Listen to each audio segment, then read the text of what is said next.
באדוני, מי יקום במקום קודשו,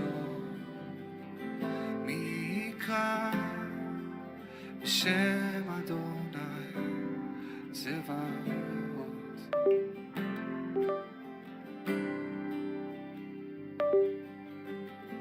מי יצום על בוח אדם, מי יחזיק מעמד, מי ישמע את קול אדוני קורא ואומר,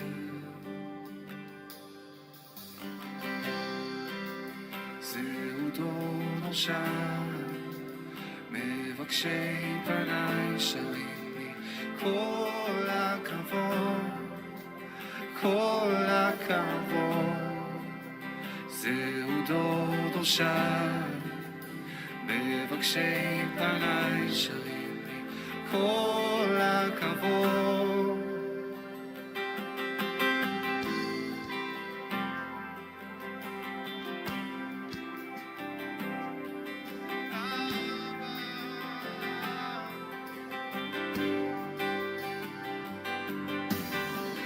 נעלה באדוני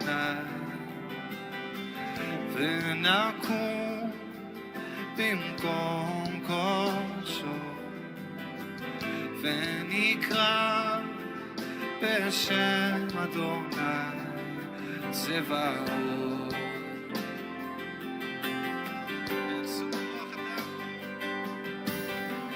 ונצום על מוח אדם ונחזיק מעמד, ונשמע את קול אדוני קורא ואומר,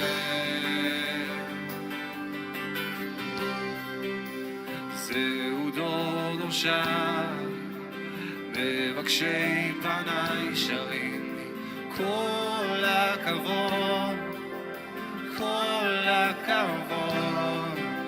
זהו דור נושע מבקשי פני שרים לי כל הכבוד, כל הכבוד, כל הכבוד, כל הכבוד, כל הכבוד, כל הכבוד, כל הכבוד, כל הכבוד, כל הכבוד.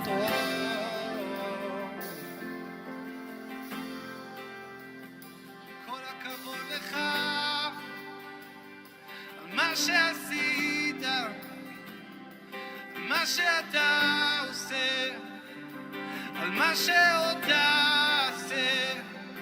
אבא, אבא טוב, אבא טוב, כי הברוך נקרא ואנחנו מתקרבים לתוך הקודש, קודש הקודשים.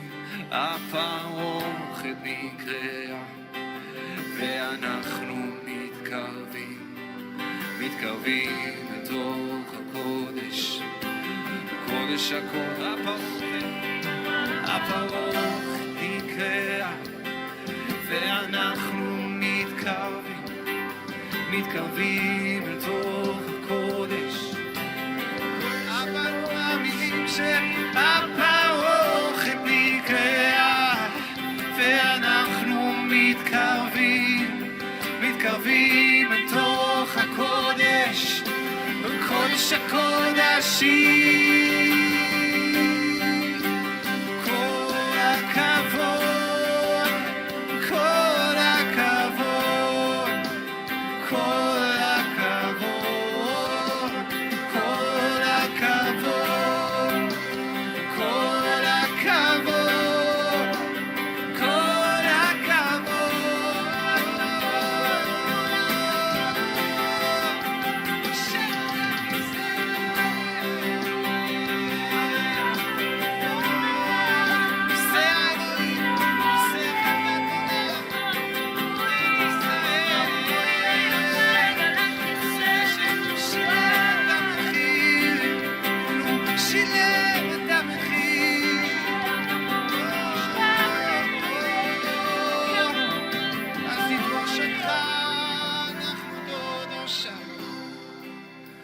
אנחנו דור שם, מבקשי פניו שרים, כל הכבוד, כל הכבוד.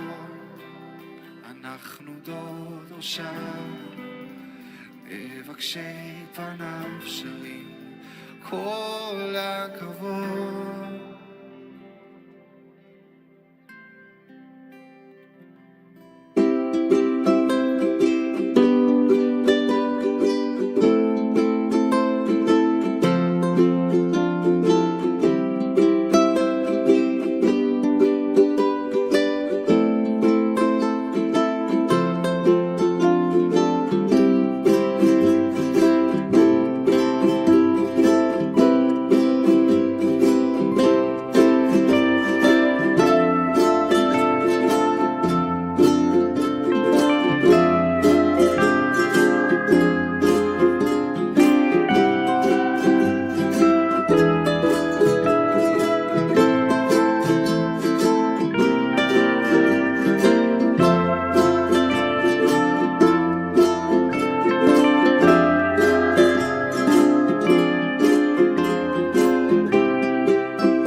Everybody, good to see you guys. It's morning over here in Hawaii, probably afternoon for you.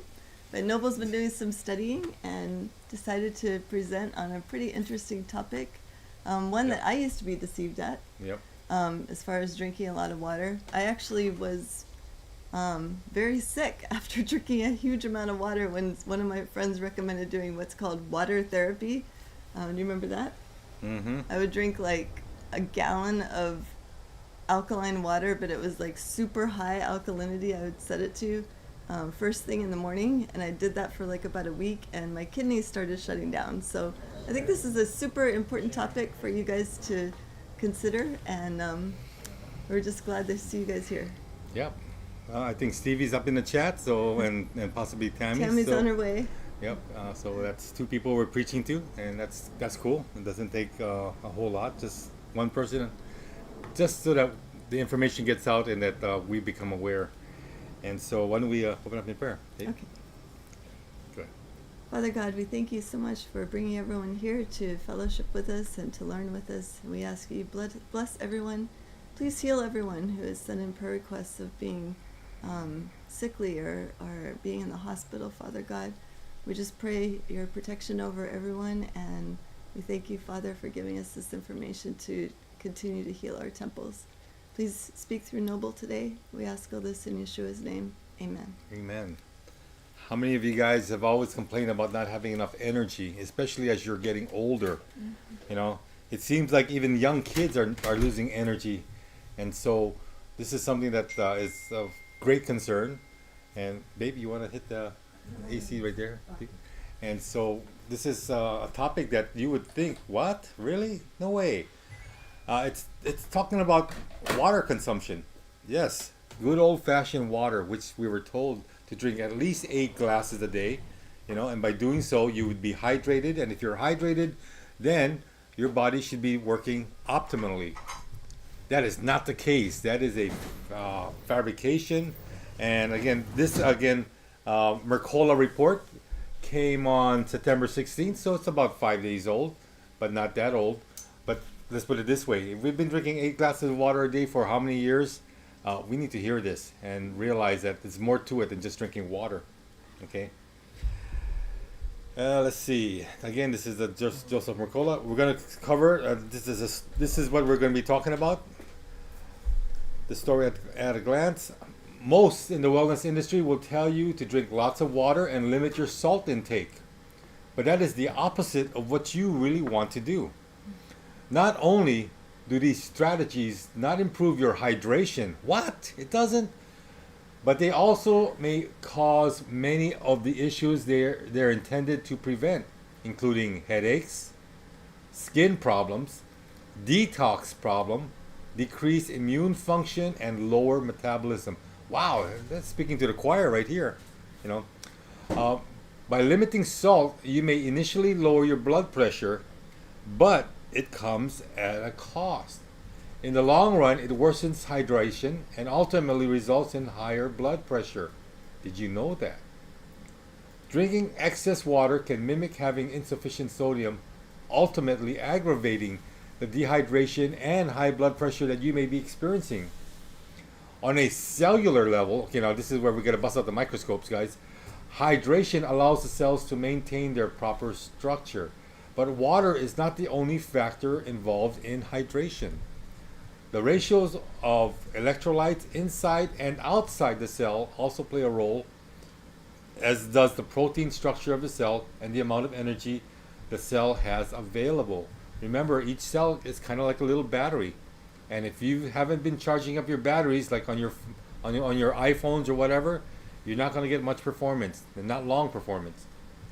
The same strategies that optimize your metabolism and cellular energy production will also again ameliorate high blood pressure by relaxing blood vessels and calming the stress response. How many of you guys are stressing out there? Yeah, that's a lot of hands. I saw that. Two out of two. That's 100%. All right. Now, there's a gentleman by the name of Jay Feldman who has this podcast, and you can find it on YouTube. I'll show you it later on. It's called The Energy Balance. And the Energy Balance podcast above talks about this health coach and independent health researcher, Jay Feldman, and his friend, Mike Fave, a registered nurse and independent researcher, and they discuss how your water and salt intake affect the energy production in your body and your blood pressure as well. Feldman and Fave also specialize in bioenergetic medicine, pioneered by the late Ray Peat, a biologist and physiologist who was one of the founders of the pro-metabolic diet-based or the bioenergetic theory of health. Okay. Dr. Mercola says that he's recently been diving into their YouTube channel, and Dr. Mercola is very impressed by their ability to share accurate information about health and bioenergetic medicine. After going through 35 of the, I think he has 100-something podcasts, he has not heard of them make any inaccurate statements, and actually started listening to the first podcast. You want to start on episode 1. Okay, that's almost 3 to 4 years ago. But start from the beginning. Okay. If you're interested in learning, learning more about optimizing mitochondrial energy production and bioenergetic medicine, Dr. McCullough strongly recommends going to episode 1, okay, on their YouTube channel, which is about 4 years old. And he believes that this is the best YouTube channel to learn bioenergetic medicine that can change your life, and the information is how much? Free 99. Cannot go wrong with that. All right, I love free 99. Hard to get much better than that. You're right, Dr. Mercola. Okay. This podcast dispels the myth of drinking 8 glasses of water per day. Most in the wellness industry will tell you to drink lots of water and limit your salt intake. But that is the opposite, again, of what you really want to do. Not only do these strategies not improve your hydration, but they may also cause many of the issues they're supposed to prevent, including headaches, skin problems, detox problems, decreased immune function, and lower metabolism. We might actually want to be drinking less water and eating more salt, Feldman says. We'll also talk about how we can address high blood pressure and why the general recommendations to drink more water and eat less salt might not be a good idea for high blood pressure. Wow. Yes. We've always been taught about that. If you eat a lot of foods with salt and stuff like that, you're gonna get high blood pressure. That's the wrong salts. That's bogus. Okay, bogus. I'm telling That's you. what the doctors have been telling us for how many years? Well, the doctor's gonna say that because you know why? They want you to come in and talk to them and pay them money so that they can prescribe all this junk medication to you, and they can make a lot of money, put their kids through Yale and Harvard, and then next thing you know, you're poorer, you're more unhealthy, but they're happy.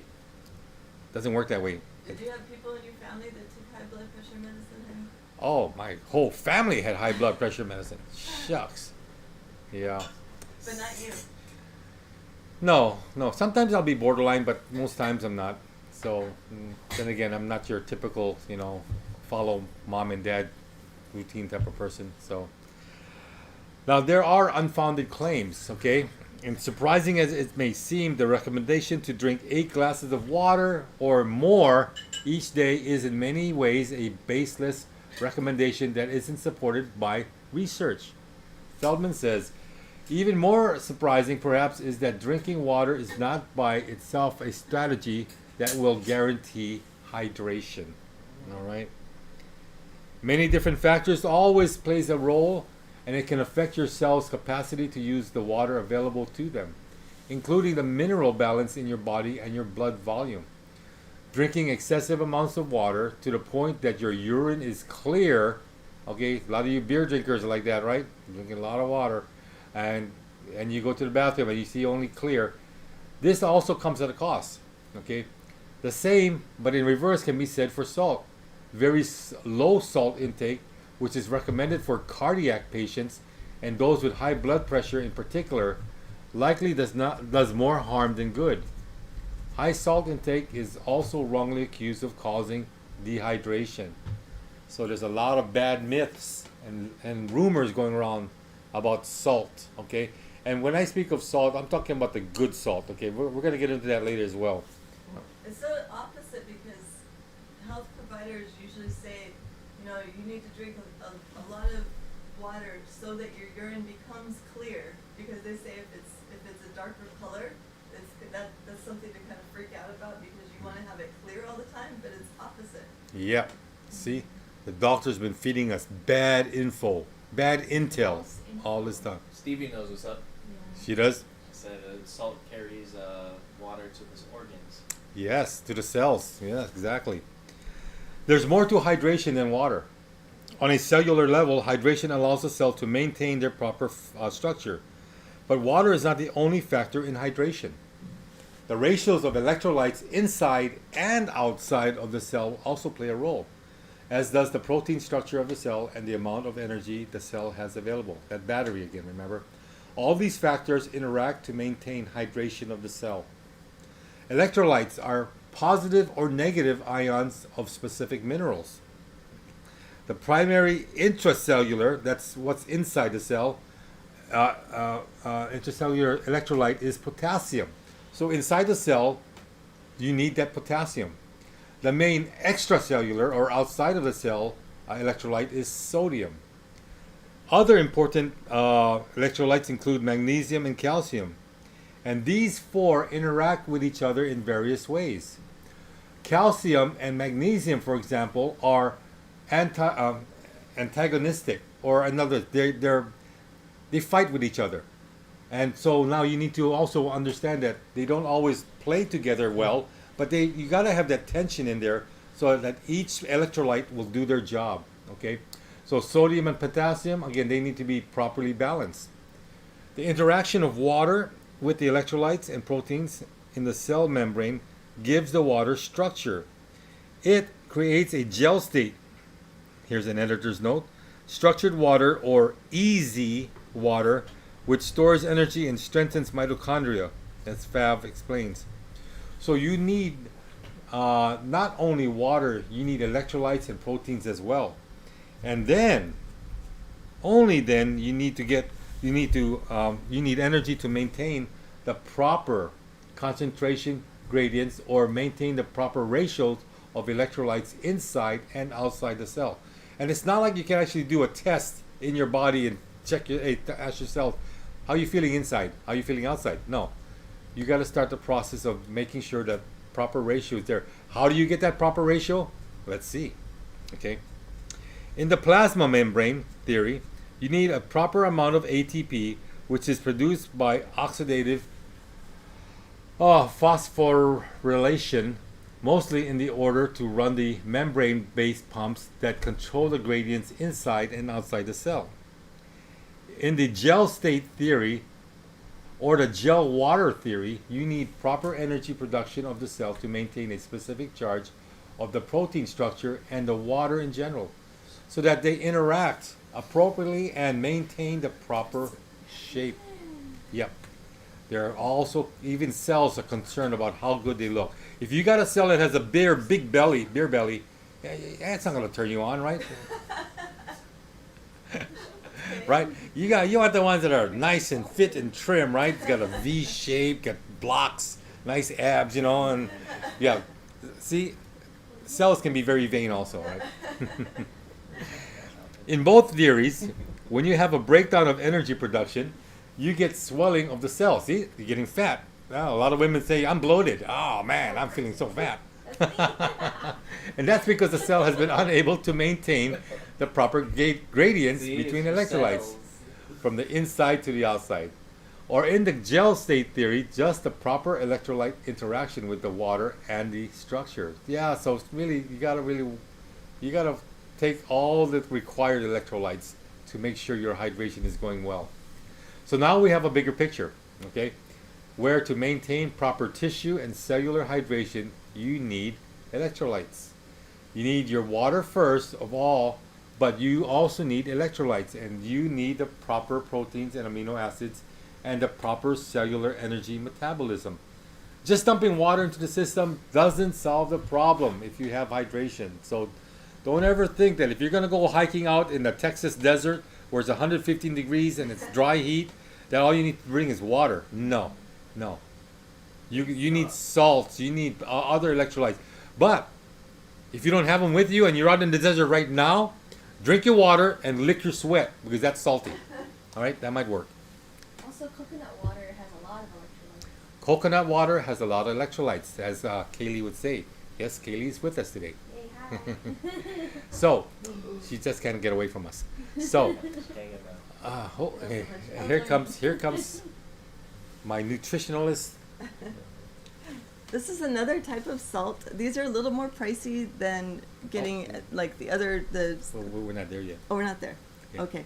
We'll mention these at the end of class. My wife's so excited. She just wants to bust out all information. You can see her enthusiasm again precedes the notes that we're reading off of. Okay, so where are we now? Okay, bigger picture. Okay, you need water for. Okay, we did that. Here we go. You have a whole bunch of other requirements, and when you start taking in an excess amount of water relative to what your body actually needs, the process of eliminating that water is a bit wasteful to some of those other requirements. Okay, structured water is not plain water. Okay, easy water or structured water is a gel-like type of negatively charged water that forms inside your cells, intracellular. It's not the same as the water you drink. Easy water acts like a charged battery in that it both stores and also delivers energy when you need it. But for easy water to form, energy is also required. So you may have enough water in the cell, but if there's not enough energy that's stored inside of it, it won't be structured properly and will cause the cell to bloat or swell or become chubby. Okay? Chubby. Okay. They become creamy. Basically, the severe swelling, which is edema, you sometimes see in cardiac patients or patients receiving IV fluids for an infection is likely due to a severe energy deficit. Did you know that? Wow. Swelling can be caused by an energy deficit, an electrolyte deficit, or both. Oh, how's that? Other contributors to edema and hydration include eating high amounts of, polyunsaturated fats, PUFAs. Yeah, stay away from the PUFAs, or you will poof up, okay? And having a high endotoxin load in your gut, all right? You don't want that. No endotoxins. An important point that Feldman and Fave do not discuss is that easy water also forms when you expose water to infrared light. So an easy way to encourage the formation of easy water in your body is to get regular sun exposure. My wife got overexposed yesterday. She got too much easy water. She got sunburn. Okay, but you know what? If you can get sun, that's good. I know there's going to be a problem during the winter time, the winter months, January, February, March. Especially in the You know, in the mainland where, you know, like our friends of ours, like in Wisconsin, the Smiths live. And yeah, kind of hard to walk around outside sub-zero weather and, you know, without a t-shirt on. But you still need to get your sun. So hopefully you have a sunroom or some type of room that's heated inside that can allow the sun rays to come in, and you can get your sun exposure that way. All right? Or just fly to Hawaii, you know. Okay, let's see what else now. Salt deficit promotes hydration and high blood pressure. Oh, wow. Water and salt go together, believe it or not. Salt will attract water, so having an appropriate amount of salt in your blood allows you to maintain an appropriate blood volume, which in turn allows for proper circulation. Yes.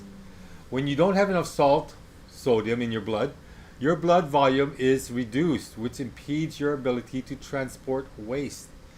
Yes, the guys that come and pick up your trash, not working very well if you don't have enough salt in your blood. As explained in the podcast, the idea behind the low sodium recommendations is that if you take in more salt, the sodium level in your blood will go up, which will increase your blood volume, thereby causing your blood pressure to rise.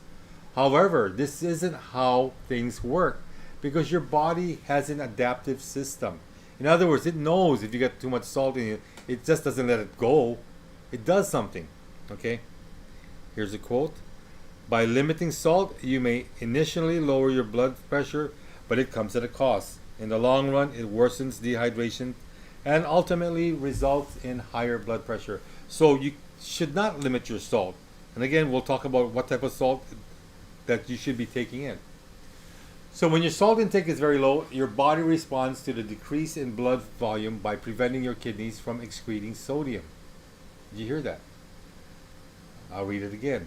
When your salt intake is very low, your body responds to the decrease in blood volume by preventing your kidneys from what? Squirting out salt. Okay? By retaining sodium, it helps increase your blood volume.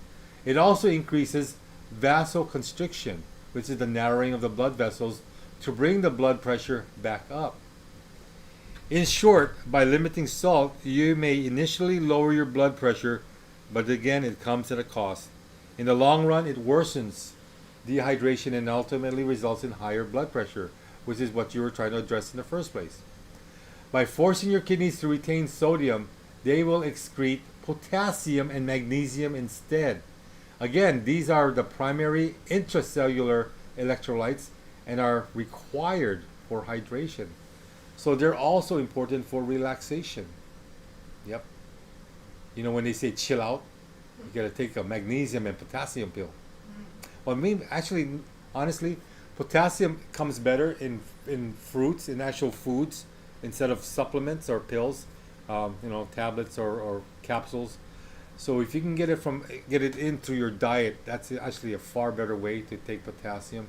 Okay. Let's see. Low magnesium and potassium also leads to further vasoconstriction and increased sympathetic nervous system activity. Your sympathetic nervous system is the gas pedal that speeds up the systems involved in the fight or flight response. So it does cause stress. Now the next word I'm not going to say. Maybe Kaylee can say it for me. Norepinephrine. Norepinephrine. Norepinephrine. Okay, thank you, Kaylee. You're here for a purpose. It's also released when sodium levels are low. Okay, go on, continue. Which also fuels the stress response. The stress response in turn ratchets up the blood pressure. So in the long run, too little salt promotes both hydration and both promotes both dehydration and high blood pressure. So again, you gotta salt up, people. Salt it up. Okay. The importance of proper sodium potassium ratio. Sodium to potassium ratio. If you notice that your blood pressure rises when you add more salt, try increasing your salt intake more slowly. Take your time. What's the rush? Typically, the rise in blood pressure is a temporary artifact and will decrease once your body adapts. Remember, your body's pretty smart. Smarter than you think it is. Okay? If it doesn't, it could be that you don't have enough of the other electrolytes. Remember, calcium, potassium, and magnesium. Your sodium to potassium ratio is particularly important. Particularly. Okay? The National Academies of Sciences, Engineering, and Medicine, formerly the Institute of Medicine, recommends 4,700 milligrams per day for people over the age of 14. That's most of us. Okay, I don't think we have any 14-year-olds or younger watching our program. We should play some cartoons. Maybe we'll get that crowd in. Not cartoons, anime. Anime. Oh yeah, that's right. Our channel's age restricted for very good reasons. Okay, we're gonna put some anime now so we can get the younger crowd in. And it's And generally, your brother. Is it and your brother? and my brother. Yeah, my brother was about what? He's about 70 years old. 70-year-old child. Yep. Okay, so Okay, where am I? 14-year-old one. 4,700 milligrams per day, okay, for people over the age of 14. And it's generally recommended that you eat 5 times more potassium than sodium. Wow. So if you're supposed to take sodium, take salt, you're supposed to take 5 times more potassium, hopefully through foods, in order to get the right ratio, okay? If you're unsure of your sodium and potassium intake, use the chronometer.com/Mercola. And that can help you because this nutrient tracker allows you to enter foods and then calculates the ratios automatically. Man, talk about a spoiled bunch of people. We don't have to do any figuring out ourselves. We just got to get the app.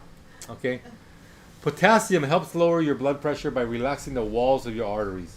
And according to Harvard Health, they must be an authority, Harvard Health, many people with high systolic blood pressure can successfully lower it by increasing their potassium intake. Well, there you go. You got high blood pressure? Take potassium. Eat it through fruits. Okay? In my view, the best way to increase your potassium is by eating ripe fruit. There we go. Banana. I typically get around 3,000 milligrams from watermelon, orange juice, and tangerines. Another 2,000 milligrams from other sources like banana. Okay?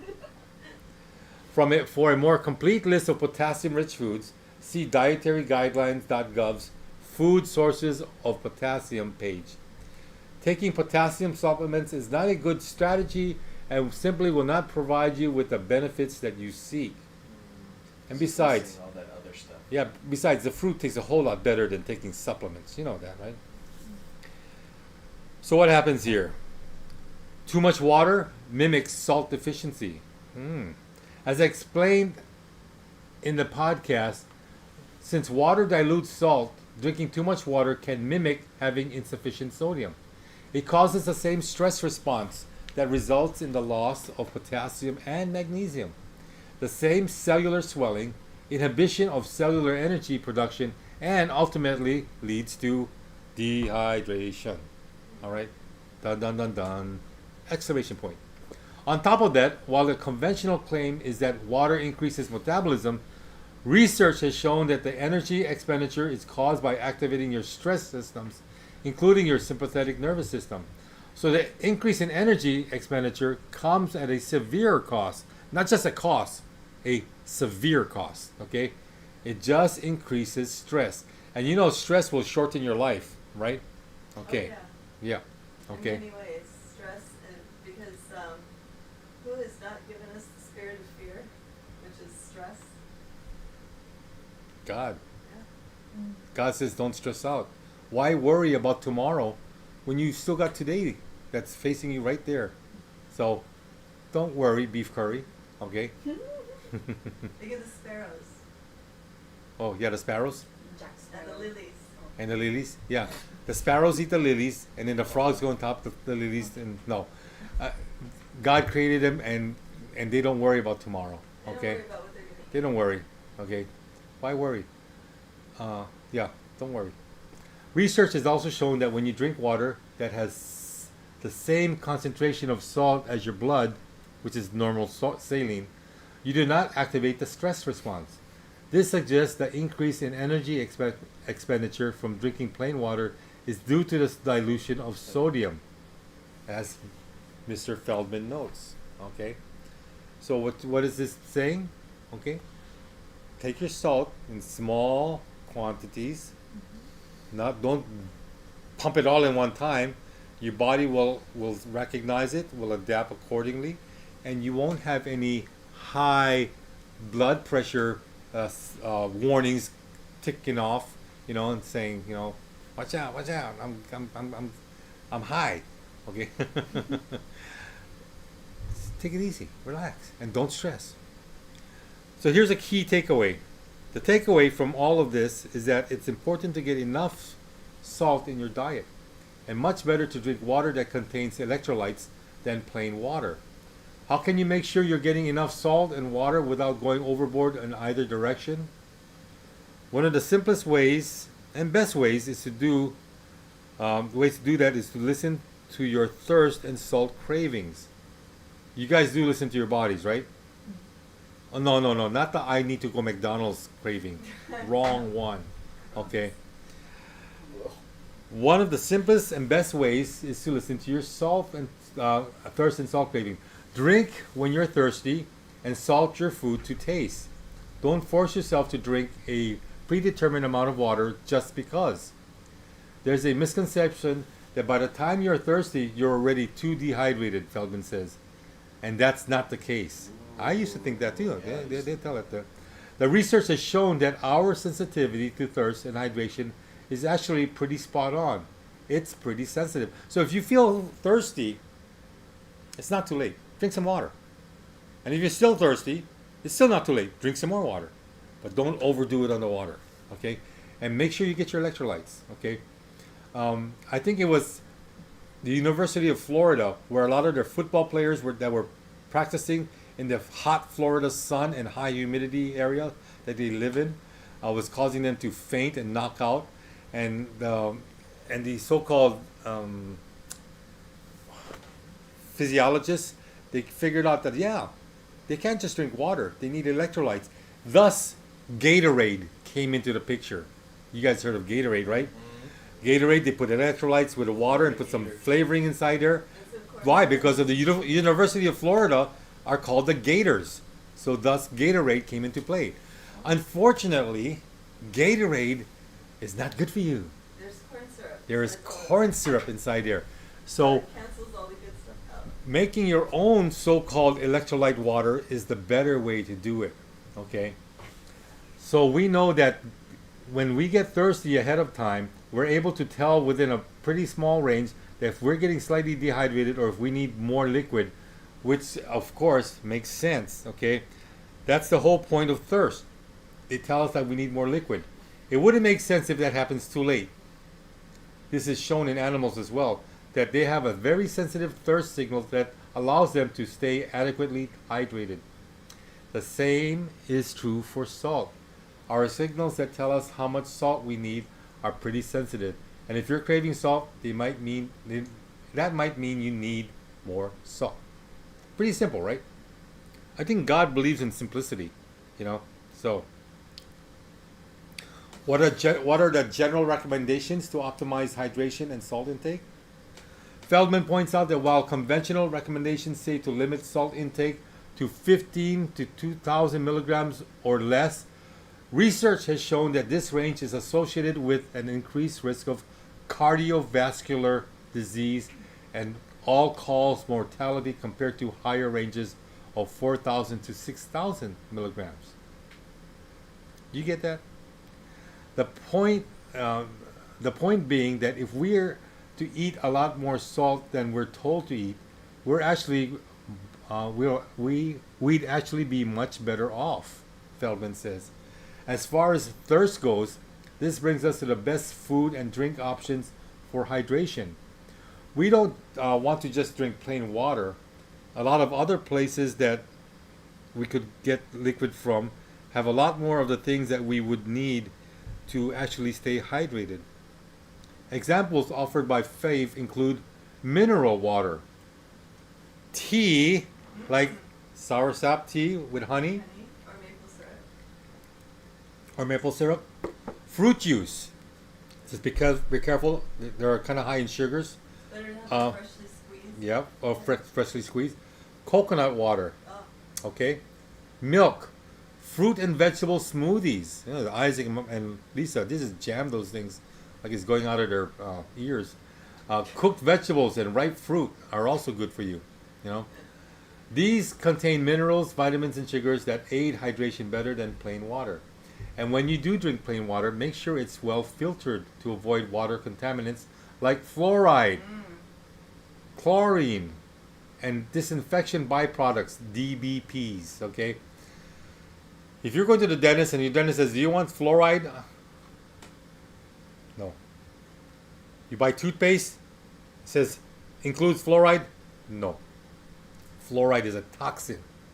Yes, Lisa. you know, I asked my dentist maybe like 20 years ago, Jay Canberra. Yeah. I asked him, hey, how come you guys don't do fluoride treatments anymore at his office? And he said, oh, no need, because you get plenty in the water already. And then made me think, like, why are we drinking fluoride? Yeah. Some states have, Yeah, it's not in Hawaii. but not in Hawaii, maybe- they have fluoride in the water, so be careful. Know what you're drinking. Also, in cases where you need to consume large amounts of water because you're sweating profusely, considering adding electrolytes to it. A super simple and extremely cost-effective way to do that is to dissolve a small pinch of Himalayan salt into your water. If not that, Celtic salt. Even better. Okay? And let's see, and Lisa brought a couple other cell salts, which are your Highlands. You can Uh, order them on Amazon. yeah, Highlands orders on Amazon. What do they call again? Cell salts. Yeah, so what? There's a term for it. Mineral salts. Micro. I can't think of it right now. I just call them cell salts. Okay, we'll keep it simple. Cell salts. Okay, and Arnica montana, related to Hannah. Hannah Montana. No, That one's actually good for muscle pain. If This you is have good for- muscle pain, aches and pains. you have aches and pains, muscle pains. Arnica montana. If you've been working out a lot, this will help. Okay, so when you consume large amounts of water because you're sweating profusely, again, add electrolytes. Himalayan salt is one of the things. Celtic salt is another. Okay, a small amount of lemon or lime juice will improve the taste. And you know that's actually very good when you have the citrus fruit inside there, because it helps your metabolism.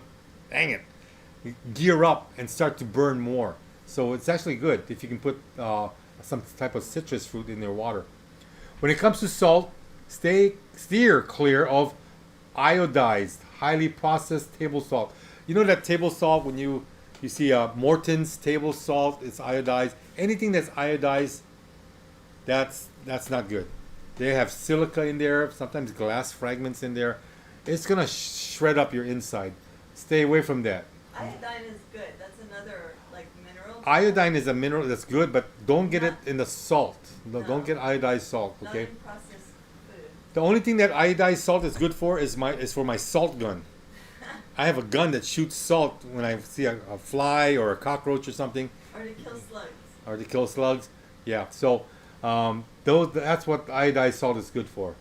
It contains anti-caking agents and can contain undesirable contaminants, including plastic, nanoplastics as well. Instead, make sure you're using natural, unprocessed salt. Mediterranean sea salt, Celtic sea salt, Himalayan pink salt are good options. Then listen to your cravings and salt your food to taste. Yes. I remember when we had those Himalayan salt lamps over here, and We still have them. Yeah. yeah, we had one in here, and when I used to homeschool your niece and nephew, Yeah. your niece used to always say, "I want to eat salt. Can I eat salt?" And I was like, "Sure." And she'd just like go over there and like lick the lamp and like scrape some salt off the lamp. But she knew she needed it. Her That's body the thing. needed it, huh? Her mom would tell her, "You're not supposed to eat salt." But I was like, "Go ahead. It's healthy for you, you know. Yeah. Like, you want it? Go ahead and scrape away." Yeah. She didn't lick the lamp up to oblivion, did she? You guys have 3 lamps, right? Yeah.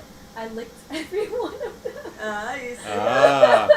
She's Kaylee pushing is it. putting her tongue prints on top of all our lamps. This was at the beginning when I first started coming. She's part deer. Well, at least she knows when she's You're requiring not the salt, first one to do that, she'll Kaylee, find it. So that's okay. Kaylee, this is the better option, okay? Celtic's better. All right. Okay, let's close this up. Other factors that affect hydration and blood pressure, aside from salt and water and salt intake, include making sure you get enough of the other 3 electrolytes. Okay, remember the potassium, the calcium, and the magnesium. Okay, and optimizing your cellular energy production. If you ground your body every day and you get a good amount of sleep, those batteries that are in the cells will be fully charged. You know, when you start doing all of this, it works hand in hand. You know, again, avoid staying up late with your phone or your iPad or computer and getting all that blue light, because it affects your mitochondria, and that will affect your sleep. That'll affect your health. Okay, keep it out of the room. If your health is important to you, if you're sick, ailing, dying, come on, you got to make some changes to your lifestyle. All right, Lisa. Another great way to ground, if you guys do come to Hawaii, is to ground in salt water at the beach.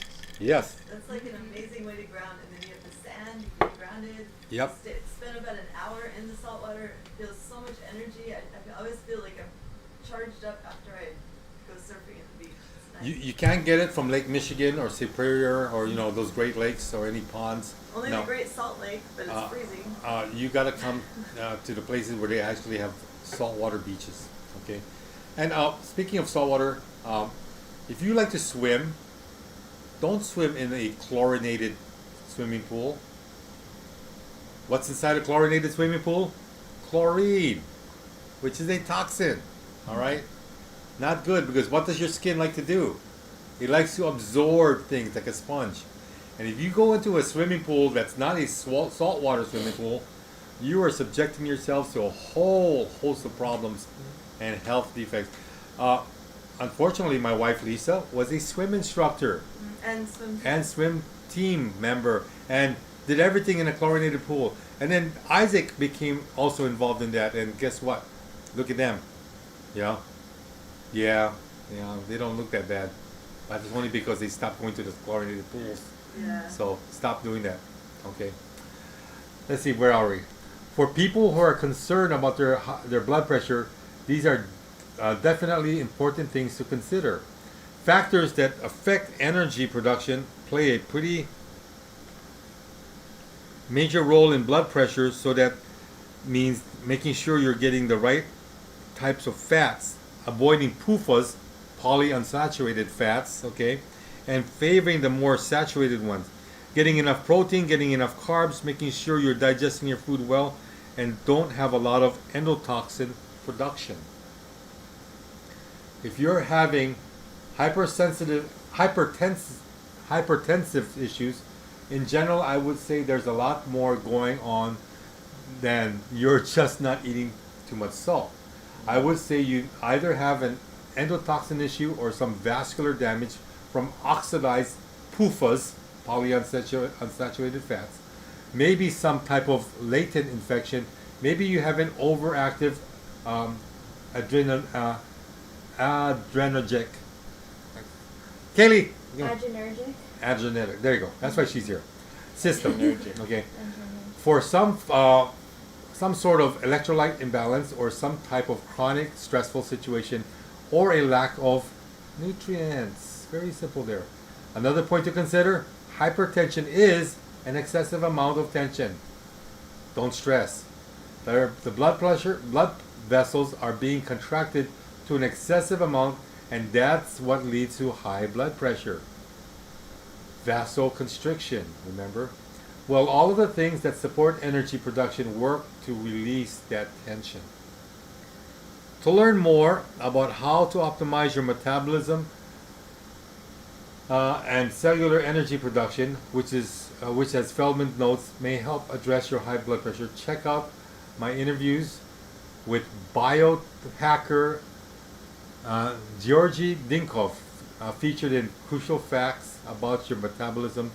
Important, again, information about low carb, cortisol, and glucose, and a surprising reason why you may need more carbs in your diet. All right, and here are the sources. It's lagging behind. It's lagging. Okay, well, that pretty much ends this discussion on the Dr. Mercola topic of water and salt, and how important it is to have more salt, good salt in your body, and not as much water. Do not get overhydrated. That'll just, again, send off all these warnings, bells and whistles in your body. All right, so with that, Lisa. Okay. Wasn't it great teaching, guys? Thank you so much for all of you joining us today. We kind of did this last minute because it's Isaac's day off. Thank you for submitting your prayer requests, Stevie. We have those down. Kaylee took notes, and we will add those to our list. We'll pray for her brother Wesley. He's having some side effects from taking the hokey pokey, and I also have some friends that I'm adding to the prayer request for that too, Stevie. So thank you for submitting that. You know, if you don't put your left foot in and your left foot out the right way, that's why the hokey pokey is going to really damage you. And turn yourself around. You got to turn yourself around. Oh my okay? gosh. Yeah. Got it. And shake it all about. Don't okay. do what Simon said. Yeah. No. But thank you again for joining us. Again, this is last minute. Many of you that normally follow us are not here. But for those of you that are here, Shaloha. See you Saturday. Take care. Bye.